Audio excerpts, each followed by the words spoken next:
టాలీవుడ్ లో నాకు తెలిసి ఇంతకంటే నీచ లత్కోర్ వరస్ట్ సీన్ మళ్ళీ రాదేమో. యాటిట్యూడ్ అనే పేరుతో ఎలాంటి చెత్త సీన్ లా మీరు తీసేది. రాసిన వాళ్ళకి ఎలాగో బుద్ధి లేదు, కనీసం యాక్ట్ చేసే నీకైనా ఉండాలి కదన్నా. ఎంత అష్ట దరిద్రమైన నీచమైన సీన్ లో యాక్ట్ చేయకూడదని, అసలు ఈ సీన్ ని ఎలా ఎగ్జిక్యూట్ చేయాలనిపించిందో ఆ డైరెక్టర్ గారికి నాకైతే అర్థం కావట్లేదు. సొంత తండ్రి సమాధి పైన ఉచ్చపోసే సీన్ ని ఎలా తీయాలనిపించిందో ఆయనకే తెలియాలి. అసలు తండ్రి ఎంత నీచుడైనా కొడుక్కి ఎంత అన్యాయం చేసినా ఆ తండ్రి సమాధి పైన ఏ కొడుకు కూడా పోయాలని అయితే అస్సలు అనుకోడు.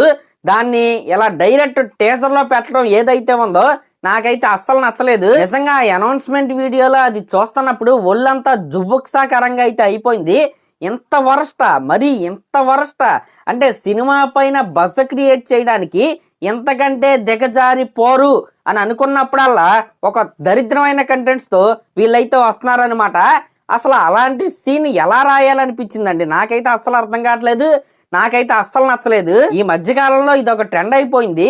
డైరెక్ట్ ఫస్ట్ వీడియోతోనే, అంటే సినిమాకి సంబంధించిన ఫస్ట్ అనౌన్స్మెంట్ గ్లిమ్స్ తోనే ఆ సినిమా పైన విపరీతమైన బజ్ వచ్చేయాలి, హైప్ పెరిగిపోవాలి అనే ఒక దురాశతో కొంతమంది ఏం చేస్తున్నారంటే, ఈ మధ్యకాలంలో మనమైతే చూసాం ప్యారడైజ్ సినిమా గ్లిమ్స్ లో కావచ్చు, మొన్న వచ్చిన విజయ్ దేవరకొండ గారిది ఒక సినిమా యొక్క గ్లిమ్స్ అయితే వచ్చింది కదా, దాంట్లో ఎల్కే అనే వర్డ్ ని చాలా ఈజీగా జర్నలైజ్ అయితే చేసేసి వాళ్ళైతే వాడేశారు. ఇంకా అంతకంటే దిగజారి పోరు అనుకున్నప్పుడు నిన్న సాయంత్రం అయితే విశ్వక్సేన్ గారి లెగసీ సినిమా అనౌన్స్మెంట్ వీడియో అయితే వచ్చింది. దాంట్లోనే అన్నమాట ఈ దరిద్రం అయితే ఉంది. నిజంగా వరస్ట్ టు ద కోర్ అనే చెప్పాలి. అంటే ఆ అనౌన్స్మెంట్ వీడియోలోనే ఒక డైలాగ్ అయితే ఉంది, ఎప్పటికీ తండ్రిని క్షమించలేని కొడుకని. అంటే తండ్రి పైన ద్వేషం ఉండొచ్చు, కానీ అది చూపించే తీరు మరీ ఇంత వల్గర్గా అయితే ఉండకూడదని నేనైతే అనుకుంటున్నాను. మరి దీనిపై మీరు నన్ను ట్రోల్ చేయొచ్చు, ఏమైనా అనుకోవచ్చు. దయచేసి ఇలాంటి చెత్త రకమైన సీన్లు అయితే రాయొద్దు. అంటే ఇప్పుడు కొంతమంది అయితే వచ్చి ఇంకా సినిమా రిలీజ్ అవ్వకముందే కేవలం అనౌన్స్మెంట్ వీడియోనే చూసి మనం అయితే జడ్జ్ చేయకూడదు.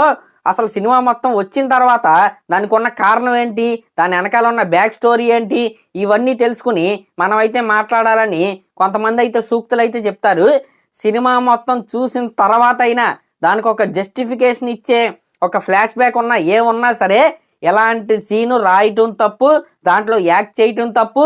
అది సినిమా లాంటి ఒక లార్జర్ మీడియంలో పెట్టడం ఇంకా పెద్ద తప్పు, పెద్ద బూతే ఇది. కాబట్టి ఇకపై వచ్చే సినిమాల్లో అయినా ఇలాంటి దరిద్రాలను అయితే రాయొద్దు. అంటే మరీ దారుణం అయితే అయిపోతుంది అనమాట.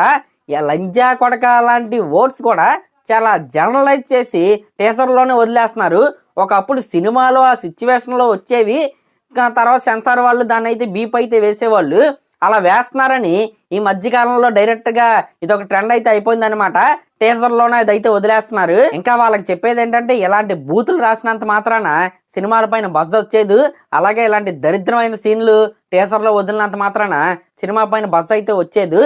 బజ్ అనేది చాలా ఆర్గానిక్ గా క్రియేట్ చేయాలి తప్ప ఇలాంటి బూతులతో అయితే కాదు.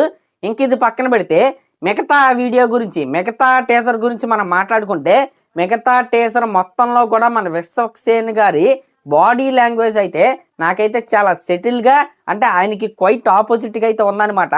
చాలా కొత్తగా ఆయన ఏదో ట్రై చేస్తున్నాడు అని మనకైతే అనిపిస్తుంది. ఇంకా గ్లిమ్స్ లో ఉన్న డైలాగ్స్ వింటేనే అర్థం అవుతుంది ఇది ఒక ఇంటెన్స్ పొలిటికల్ డ్రామా అని. ఇంకా నిజం చెప్పాలంటే స్టార్టింగ్ టీజర్ మొత్తం కూడా ఆ డైలాగ్స్ బాగున్నాయి, ఏదో కొత్తగా విశ్వక్సేన్ గారు అయితే ట్రై చేస్తున్నారు అని నాకైతే అనిపించింది.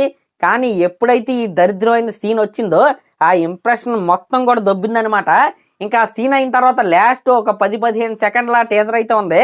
దాంట్లో యాంగ్రీ యంగ్ మ్యాన్ లాగైతే మన విశ్వక్సేన్ గారు అయితే కనబడుతున్నాడు. నాకైతే యానిమల్ సినిమా ట్రైలర్ అయితే టక్కన మైండ్లోకి అయితే వచ్చింది. యానిమల్ లైట్ లాగైతే నాకైతే ఈ టీజర్ అయితే అనిపించింది. మరి ఆ గ్లిమ్స్ కావచ్చు, ఆ సీన్ కావచ్చు, మీకు ఎలా అనిపించిందో కామెంట్ చేయండి. అలాగే లేటెస్ట్ సినిమా అప్డేట్స్ కోసం మన ఛానల్ అయితే సబ్స్క్రైబ్ చేసుకోండి. Thank you.